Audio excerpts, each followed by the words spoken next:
Right, Brian. So just a quick one on that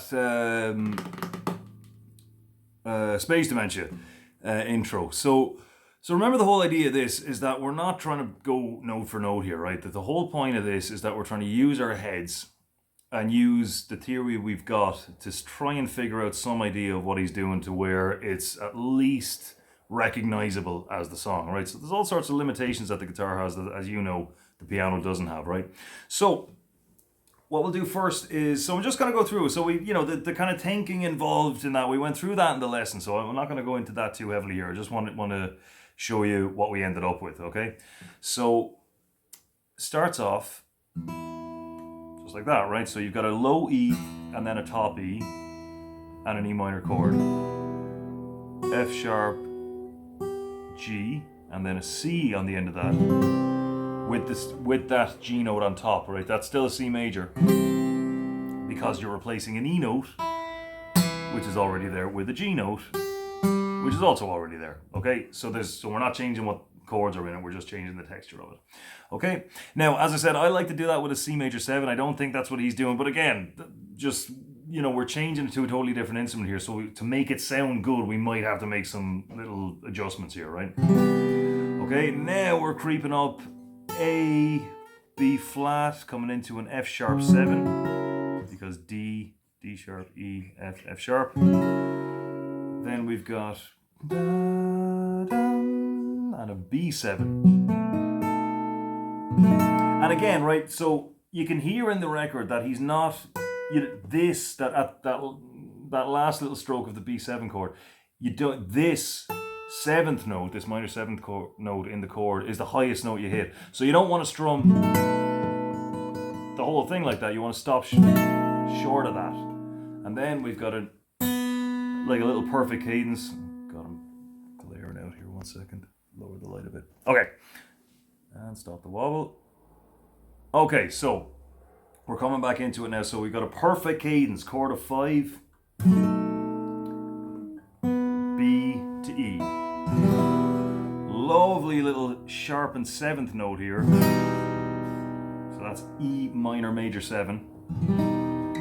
C, and then that note just goes back up to the top to that E, right? So we don't need that high G on the C this time, right? We just need, so we've got,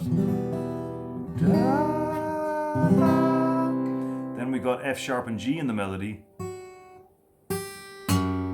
We've got that in the bass, right? So this is a bit of so right away, straight away that we've got an oddball chord here, right? Because you've got the F sharp is the root note of the chord, and a note 1 semitone up from that is in the chord, right? So like normally, if you've got a 9, a note above the 8th, let's say, so there's F sharp, there's a high F sharp, we'll call that the 8th.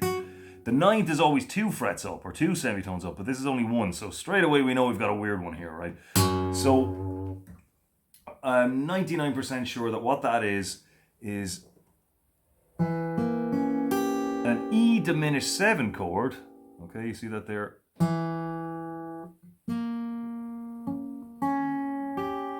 kind of that zigzag shape. When you do that same zigzag shape starting on the A string, you get a minor 7 flat 5, or so-called half diminished 7. One of my favorite chords.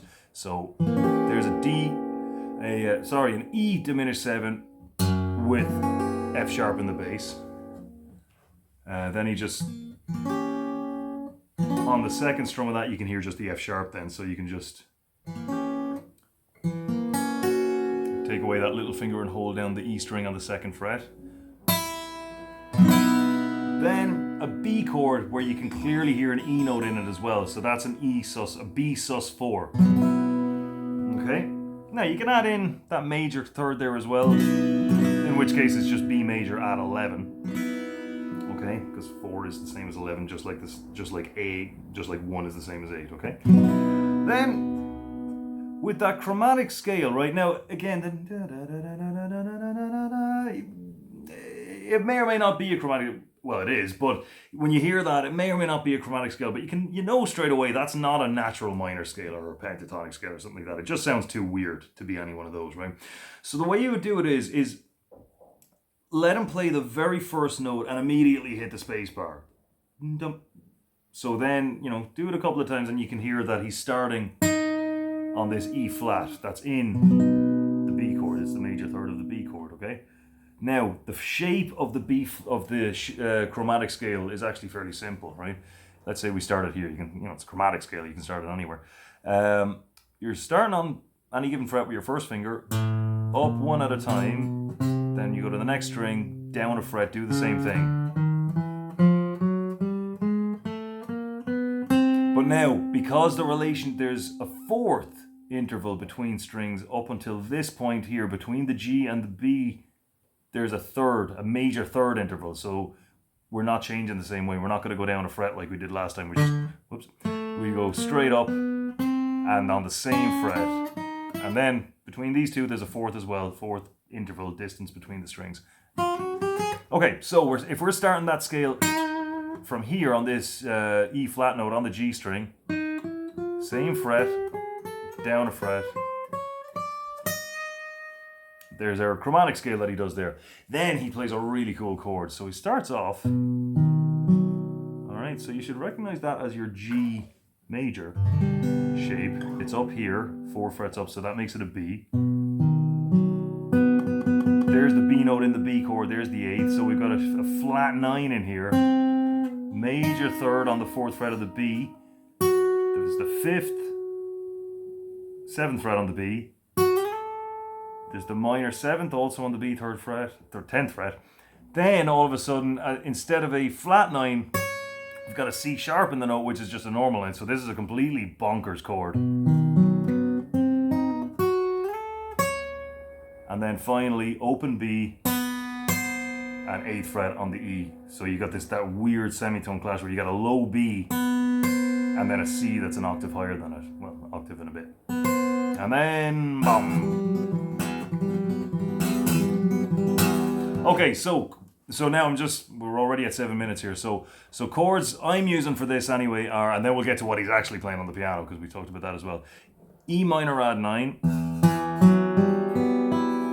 F sharp diminished 7,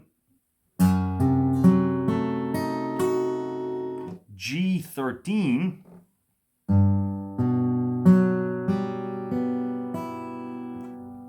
is a chord, G major 13 I should say. There's your major 7th and there's your 6th in the G chord. A minor add 9, you could do it this way because there's the 8th, bring it up to a 9. Or an easier way to do it, 5th fret on the G string, 7th fret on the D string. Then we've got a key change to the key of B minor. We've got B minor, C sharp diminished, D major, D sharp diminished, and we're back to the first chord.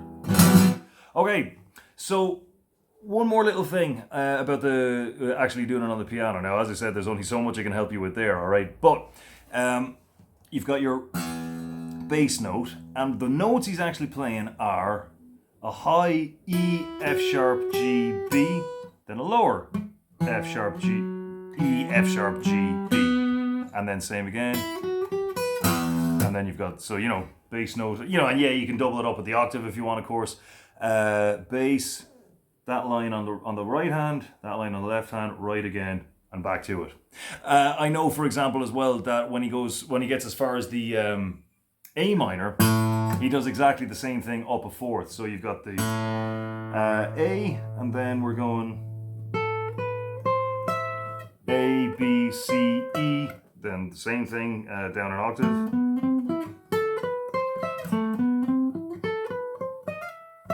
Okay, so little things like that. So, but see what you can make of it. See what you can put together with it, because it's a really fun one to play. But most importantly of all, find a tempo that you can do it on. Dum da da da da da da da da da da bum.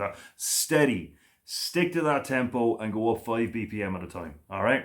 So yeah, can't wait to see what you can do with that in the next couple of weeks. So plenty to get on with there. So keep it up. Talk to you next time.